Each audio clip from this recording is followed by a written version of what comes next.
कल बजरंग देव भगवान का 90वां पाटोत्सव था और मैं तो आऊँगी पाटोत्सव में, इसमें कोई सोचने वाली बात नहीं है। लेकिन कल एक बहुत ही विस्मित करने वाली या उत्साहवर्धन करने वाली घटना घटी। ये जो स्थान है ना, ये प्रांगण, इसके सामने भीमसेन जी महाराज का मंदिर है। वहाँ पर परंपरागत रूप से बहुत सारी प्रथाएं वो प्रचलित हैं। और जिस दिन पाटोत्सव होता है उसी दिन यहाँ पर एक मल्ल युद्ध का भी आयोजन होता है, यानी कुश्ती का। तो ये जो एरिया है ये उसी से रिलेटेड है। कल एक अच्छी घटना घटी लेकिन मेरे लिए दुर्भाग्य रहा कि मैं उस घटना का साक्षात्कार नहीं कर पाई।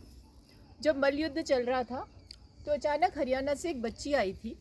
उसने भी अपनी इच्छा व्यक्त की महाराज जी के समक्ष कि वो, और छोटी बच्ची थी 13 साल की, उसने इच्छा व्यक्त की कि मैं भी इसका हिस्सा बनना चाहती हूँ, मैं भी कुश्ती लड़ना चाहती हूँ। तो जो एक होता है ना हेजिटेशन कि बच्ची कैसे लड़ेगी, क्योंकि उसके लिए सामने कोई बच्ची लड़ने के लिए नहीं थी, कोई महिला पहलवान नहीं थी। उसने कहा कि नहीं, मुझे इससे कोई फ़र्क नहीं पड़ता, मैं तो लड़कों के साथ कुश्ती लड़ूंगी। और उसको समझाने की लोगों ने प्रयास भी किया, पर जो उनके साथ आए थे, जिन पहलवानों के साथ वो आई थी, उन्होंने कहा कि महाराज जी से एक बार अवसर दीजिए, इसकी प्रतिभा का आपको आकलन हो जाएगा। उनके अनुरोध पर जब वहाँ सभा में जितने भी मौजूद लोग मौजूद थे, जो प्रांगण में वहाँ पर उपस्थित थे, सब ने उस बच्चे की जो जिज्ञासा थी, उसकी चेष्टा थी, उसकी सराहना करते हुए और उसे इस युद्ध में, मल्ल युद्ध में हिस्सा लेने का अवसर दिया। और आपको मुझे ये बताते बेहद खुशी होती है कि अपने से 2-1 वर्ष बड़े युवक को उसने उस मल्ल युद्ध में हरा दिया, और एक को नहीं, 2-3 के साथ उसने मल्ल युद्ध किया और सबको हरा दिया। तो ये घटना मैं आपको इसलिए बता रही हूँ कि नॉर्मली होता क्या है एक सामाजिक तौर पर कि जब किसी महिला का किसी के साथ प्रतिस्पर्धा का अवसर आता है ना, तो एक मन में एक हेजिटेशन आती है, क्या ये कर पाएगी, क्या ये इसके काबिल है, चाहे वो उसमें कितना भी आगे बढ़ चुकी हो, कितना भी अपने आप को प्रूव कर चुकी हो।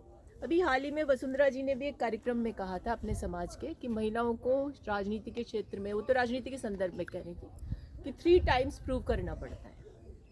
तो ये जो हमारे समाज में एक सोच है ना, इस सोच को चेंज करने का एक उदाहरण उस बच्ची ने प्रस्तुत कर दिया।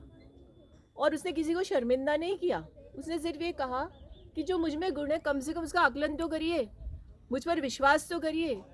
और यही काम होता है ना, हर क्षेत्र में होता है, हर क्षेत्र में, चाहे वो एडमिनिस्ट्रेटिव एरिया हो, चाहे पॉलिटिक्स हो, चाहे मेडिकल क्षेत्र हो, चाहे इंजीनियरिंग हो, चाहे आईआईटी हो। और जब महिलाएं अपने आप को प्रूव कर देती है ना, तो उनको सराहना भी उसी स्तर से चाहिए, उसी तौर पर चाहिए जितना कम उन पर हम विश्वास करते हैं, उसके दुगना करके उन पर विश्वास करना चाहिए और उनके प्रति अपनी निष्ठा को व्यक्त करना चाहिए। ये बच्ची एक उदाहरण बन चुकी है और मैं तो जहाँ जाऊँगी इस पूरे राजस्थान, हरियाणा और आसपास के इलाके में, तो मैं कहना चाहती हूँ कि हरियाणा की बेटियों ने तो अंतर्राष्ट्रीय पटल पर हमें एक पहचान दिलवाई कुश्ती में और भी स्पोर्ट्स में, एथलेटिक्स में।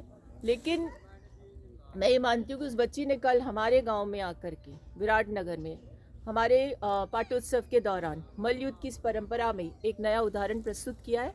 बच्ची हमारे आशीर्वाद की पात्र है, हमारे साधुवाद की पात्र है, और ऐसी बच्चियों को प्रोत्साहन देना सामाजिक जिम्मेदारी है।